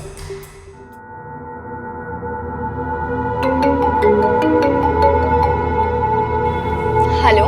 बाकी के पैसे जल्दी लेके, नहीं तो बनता काम ना बिगड़ जाएगा। अभी? हाँ बेबी अभी। क्या कह रहे हो तुम? देखो मुंबई से प्रोड्यूसर्स आए और अपनी मूवी के लिए हीरोइन ढूंढ रहे हैं। पर मेरे पास अभी पैसे नहीं है। पैसे नहीं है मतलब? तू फ्री का स्टार बनेगी क्या? देख मैं कुछ नहीं जानता, जो भी करना है कर, लेकिन जल्दी जल्दी पैसे लेके आ, नहीं तो भूल जा तू हीरोइन बनने का। ठीक है?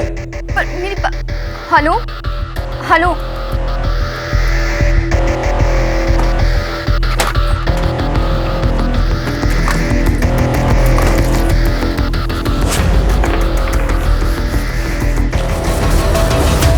कहाँ जा रही है? तुझसे मतलब? बैग लेकर कहाँ जा रही है?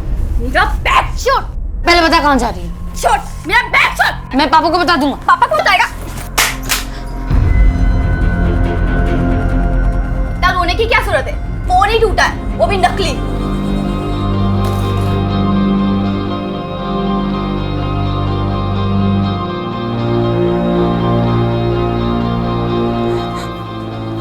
सर उमेश के बारे में सारी इन्फॉर्मेशन निकलवाई मैंने, पर्सनल हिस्ट्री सब कुछ। सर उसका फ़ोन बाकी गुम हो गया था, उसको लगा फ़ोन चोरी हो गया तो पुलिस स्टेशन में जाके उसने रिपोर्ट भी लिखवाई।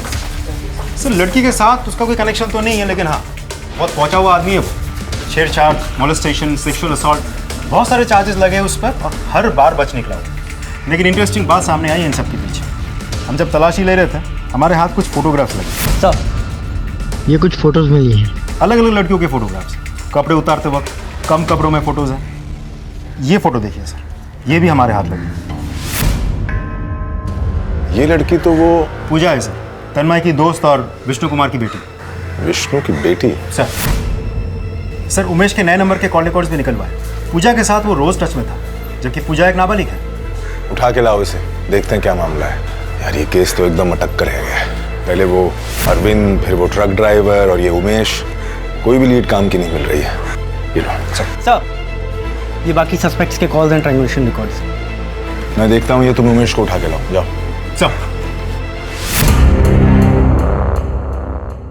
सर हम उमेश के घर पे आए हैं, लेकिन वो नहीं है यहाँ। नहीं है मतलब? सर मुझे तो लगता है भाग गया है, उसका फोन भी स्विच ऑफ आ रहा है। क्या हो रहा है ये सब? हाँ कैसे गायब हो गया? हमारी गलती है ये।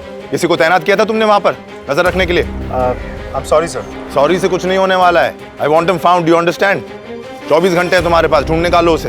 सर सिंह, हमारे एक एक खबरी को एक्टिव करो, हर पुलिस स्टेशन में जाओ, 24 घंटे हमारे पास उनको ढूंढ निकालने के लिए। सर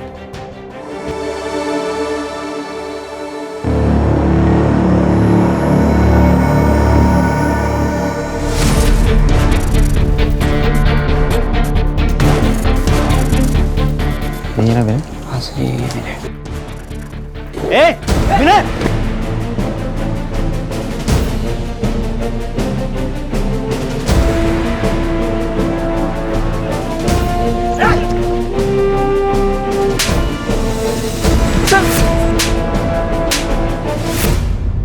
सर मेरे नाम पे? सर वो नंबर मेरा है ही नहीं सर। क्यों झूठ बोल रहा है? जिस दुकान से तूने सिम कार्ड खरीदा था ना, उस दुकान के पास तेरे सारे पेपर्स है। तेरे वो मोहल्ले का हरी यादव सर, उसी की दुकान है सर। मुझे पता है ये सही है, लेकिन सर वो ये नंबर नहीं है जो आप दिखा रहे हैं। उस बच्चे के बारे में सर मुझे कुछ नहीं मालूम सर। सर मैं बेगुनाह हूँ सर। अगर बेगुनाह होता ना तो इस तरीके से भागते नहीं, पहले अपने मोहल्ले से फिर यहाँ से। क्यों भाग रहा था? क्योंकि मुझे पता था सर कि लोगों का शक मुझ पर ही जाएगा। सर गलती ही ऐसी हुई थी मुझसे। तब 17 साल का था, बहक गया था, अकल नहीं थी मुझ में सर। लेकिन उसकी सज़ा मैं काट चुका हूँ। ये सर मेरी सज़ा खत्म होने के बाद भी मुझे गुनाहगार की नज़र से देखते हैं सर, गालियाँ देते हैं, क्रिमिनल बुलाते हैं सर मुझे। ठीक है, अभी के लिए छोड़ रहा हूँ, लेकिन शहर छोड़ के बाहर मत जाना, समझ गया? उस पर नज़र है हमारी। साहब कुछ भी करिए साहब, हमारी बेटी पूजा को ढूंढ निकालिए। तो तुमने उसे निकलते हुए देखा था? कुछ बोला था उसने? नो सर, मैंने उसे रोकने की कोशिश भी की पर वो चली गई। छोड़ मेरा बैग छोड़। मैं पापा को बता दूंगा। पापा को बताएगा? ठीक है, देखते हैं हम लोग। आप पूजा का मोबाइल नंबर लिखवा दीजिए। सर ख्याल ऐसा रखेगी ना कि खुश हो जाओगे। सर कॉन्फिडेंस है लड़की में, डरती या शर्माती नहीं है। हीरोइन बनने के लिए ना ये कुछ भी करेगी, है ना पूजा? उमेश कैसी बातें कर रहे, मुझे ये सब नहीं करना उमेश। अरे अभी अभी तो आई है पूजा, चलो छोड़ो, डांस तो आता है ना।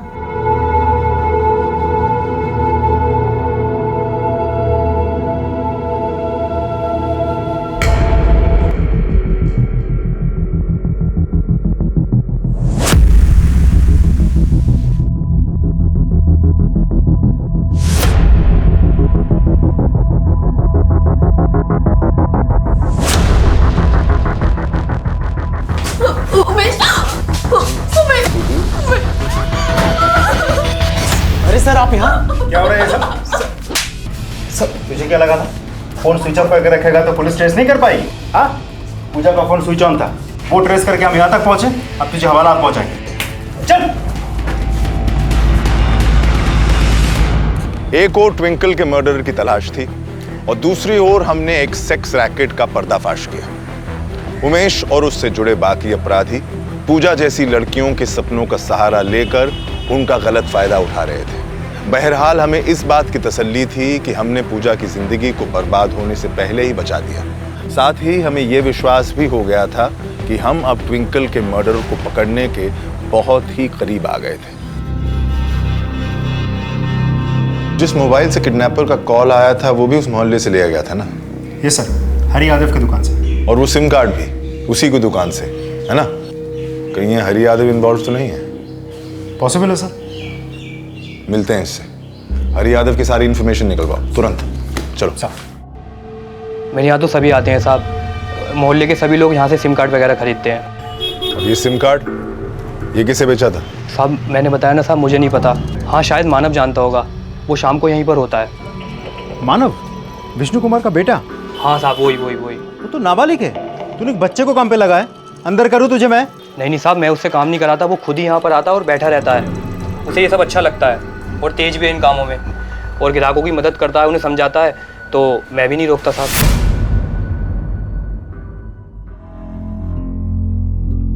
नहीं सर, मैं तो वहाँ बस गेम खेलने जाता हूँ, मैं किसी से बात नहीं करता।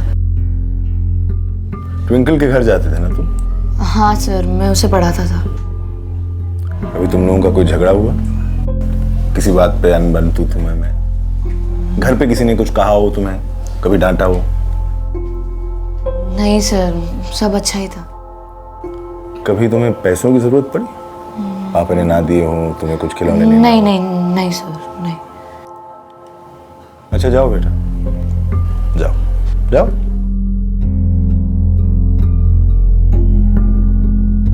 विष्णु बैठो। हाँ सर। तुम और पंकज तो अच्छे दोस्त थे? हाँ सर। पुरानी दोस्ती? जी। कभी कोई झगड़ा, कोई मनमुटाव? नहीं साहब, झगड़ा क्या, हम लोग तो बहुत अच्छे दोस्त हैं साहब। 1.5 लाख की बात सिर्फ उसने तुम्हें ही बताई थी? हाँ तो उसने मुझे बताई क्योंकि हम अच्छे दोस्त हैं और काफी पुराने दोस्त हैं। हमने तो रात दिन उसकी मदद की है ट्विंकल को बचाने में, और हम क्यों ट्विंकल के साथ ऐसा करेंगे? हम वैसे आदमी नहीं है साहब। तो फिर छुपा क्यों रहे हो विष्णु? कुछ तो है जो तुम छुपा रहे हो। आज नहीं तो कल मुझे पता लग जाएगा।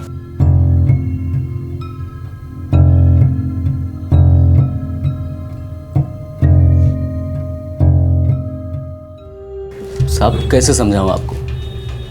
विष्णु सिर्फ मेरा दोस्त ही नहीं बल्कि मेरा भाई है।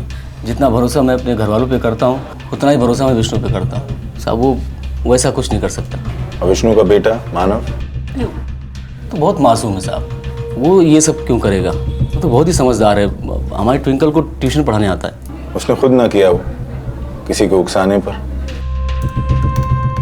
उसका कोई दोस्त? साहब मैं मानता हूँ कि आप जो कुछ भी कर रहे हैं हमारे अच्छे के लिए कर रहे हैं साहब, लेकिन अपने दोस्तों पे, अपने परिवार पे इस तरह से शक करके कोई फायदा नहीं है। कुछ देर ठंडे दिमाग से सोचो, कोई भी बात गौर से, अगर याद आए तो मुझे बता देना। ठीक है साहब।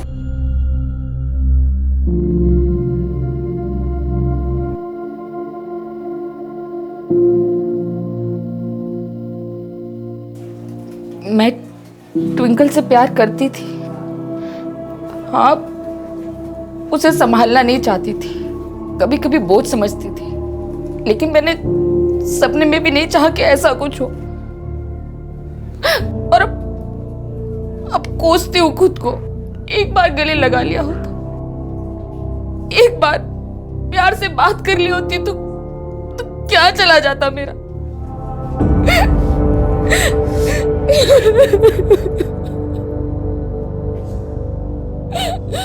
सर आपने जैसा कहा था हमने वैसे ही किया। उमेश पर हमने प्रेशर बनाए रखा था, फाइनली उसने सच उगल ही दिया। सर उसने 25,000 रुपये लिया था पूजा से। पूजा उसे और पैसे देने वाली थी लेकिन नहीं दे पाई। 25,000? ये सर पंकज ने कैसे भी करके 50,000 रुपये इकट्ठे करके किडनैपर को दिया था। सर कहीं ऐसा तो नहीं कि 25,000 रुपये पूजा के पास वहीं से आए? यह हो सकता है कि उमेश अपनी जान बचाने के लिए पूजा पे उंगली उठा रहा हो। ये भी पॉसिबल है सर। आई थिंक या तो पूजा कल्प्रिट है या फिर उमेश। कहाँ से आए तुम्हारे पास इतने पैसे? ऐसे 25,000 रुपए। 25,000? ट्विंकल को तुमने किडनैप किया था? नहीं। तूने ट्विंकल को, कहीं तूने अपने सपने पूरे करने के लिए उस बच्चे को तो बोलो। अरे हम पूछ रहे हैं ना, बोलने दीजिए उसे। नहीं पापा, मैं ऐसा क्यों करूंगी? मैंने पैसे कबर्ड से लिए थे, माँ के पुराने गहने ढूंढ रही थी, सोचा उनको बेच दूंगी, तभी मिले पैसे मुझे। उन पैसों से उमेश ने मेरा फोटोशूट किया, उसके बाद वो और पैसे मांगने लगा। मैंने सोचा कबर्ड से निकाल के पैसे दे दूंगी, पर फिर कबर्ड में पैसे नहीं थे और मुझे नहीं पता वो झूठ बोल रही है तू। मैं झूठ क्यों बोलूंगी, मैं सच बोल रही हूँ। 50,000 रुपए घर में आएंगे कहाँ? अब तुम चुपचाप सच बोलना शुरू करो। मैंने कहा था ना तुमसे कुछ छुपा रहे हो मुझसे। अगली बार मैं पूछूंगा नहीं, सच सच बोलो। हमने तो सब अपने बच्चों के लिए किया था साहब, पैसे ये उसी ने किया होगा। सारी गलती मेरी है, मैंने एक बार उसकी गलती पर पर्दा डाल दिया था साहब, और आज मुझे ये दिन देखना पड़ रहा है। सब उसी ने किया है। मजाक लगा रखा है क्या? माफी मांग लिया तो मामला खत्म। कांच नहीं तोड़ा है, चोरी हुई है चोरी। हाँ, पर इसने आपके बेटे का लैपटॉप लौटा दिया है ना, और हम कह रहे हैं आपसे, हम खबर लेंगे इसकी। आगे से ऐसे नहीं होगा। हम हाथ जोड़ते हैं आपसे कि बाहर किसी को पता चल गया तो इज्जत चली जाएगी, बच्चे के आगे की जिंदगी बर्बाद हो जाएगी। ये चोर नहीं है, इसे तो बस शौक है इन सब चीजों का। अब हम दे नहीं पाते इसलिए शायद, लेकिन इससे आगे ऐसा नहीं होगा। हम मार मार के ठीक कर देंगे इसको। इस बार तो छोड़ दे रही हूँ, अगली बार अगर कुछ हुआ तो मैं सीधा पुलिस में जाऊंगी। शुक्रिया। हम जानते हैं ट्विंकल को तुम्ही ने किडनैप किया है, लेकिन क्यों, ये वजह समझ में नहीं आ रही थी। उसकी फैमिली को, ट्विंकल को पसंद करते थे तुम, तन्मय तुम्हारा दोस्त था, उनको भी तुम पे इतना भरोसा था। फिर हमने तुम्हारी चीजों की तलाशी ली और हमें ये मिला। ओरिजिनल है, महंगा है, और तब जाके 1.5 लाख रुपए की बात समझ में आ गई। न 2 न 3, एग्जैक्ट 1.5 लाख। लेकिन उसे मारने की क्या जरूरत थी तुम्हें? 6 साल की बच्ची थी, क्यों मारा उसे? मारना नहीं चाहता था सर। ट्विंकल तो बहुत अच्छी थी, दोस्त थी मेरी, बहुत प्यारी थी, मेरी हर बात मानती थी, इसलिए मुझे लगा कि सब आसानी से हो जाएगा। मुझे ये फोन चाहिए था, स्कूल में सबके पास था, तो मैंने डाउन पेमेंट पे ले लिया। वो आदमी उसके बाद धमकाने लगा कि बाकी के पैसे नहीं दिया तो फोन वापस ले लेगा, पापा को बता देगा। मैं डर गया। एक दिन ट्विंकल को पढ़ाते वक्त मैंने साधना आंटी को कहते हुए सुना कि उनके पास 1.5 लाख है, इसलिए मैंने एक प्लान बनाया। जैसे ही ट्विंकल स्कूल से बाहर निकली, उसको अपने साथ ले गया। चले ट्विंकल। फिर मैंने फिरौती के कॉल के लिए उमेश का फोन चुराया, क्योंकि वो मेरी बहन को बहका रहा था, और विनय के आईडी पर सिम ली ताकि शक उस पर जाए। मैंने ट्विंकल को बहुत प्यार से रखा, खाने को दिया, चादर दी ताकि ठंड ना लगे। पापा को भी बताया कि ट्विंकल किडनैप हो गई है, ये सोचकर कि पापा पंकज अंकल को समझा देंगे और वो पैसे देकर ट्विंकल को बचा लेंगे। पर साधना आंटी ने आप लोग को कॉल कर दिया। ट्विंकल ने भी धीरे धीरे मेरी बात मानना बंद कर दिया था, कह रही थी कि सबको मेरे बारे में बता देगी। चुप कर, चुप। नहीं, मैं चुप रहूंगी, तुम बहुत गंदे हो। मैं सबको तुम्हारा नाम बताऊंगी, मैं नहीं चुप रहूंगी। क्या कर दिया ये? क्या कर दिया तूने? टिंकल को मार दिया। मेरे दोस्त की बेटी थी वो, तेरी भी तो बहन थी ना, इसीलिए मर मर के पढ़ा क्या था तुझे?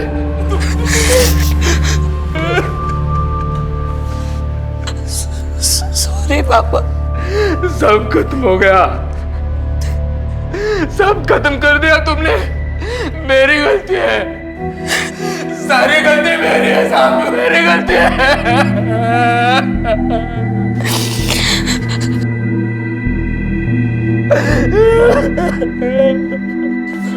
पापा पापा पापा मुझे नहीं जाना पापा पापा सॉरी पापा मुझे नहीं जाना पापा सॉरी।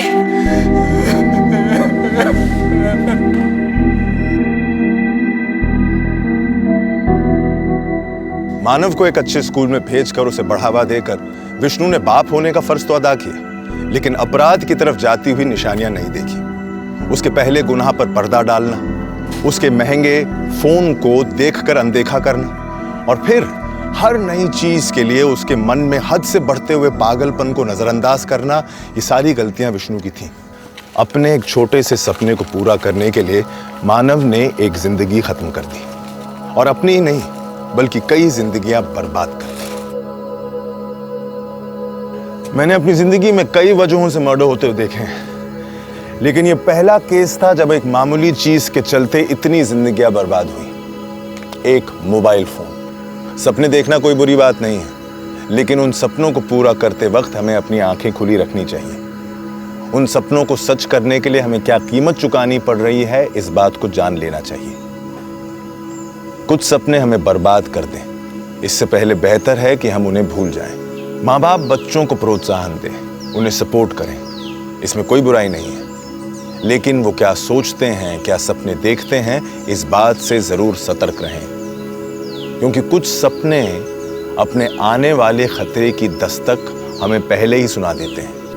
मैं इंस्पेक्टर अभिमन्यु ठाकुर फिर मिलूंगा अपने करियर के एक और चैलेंजिंग केस की कहानी के साथ।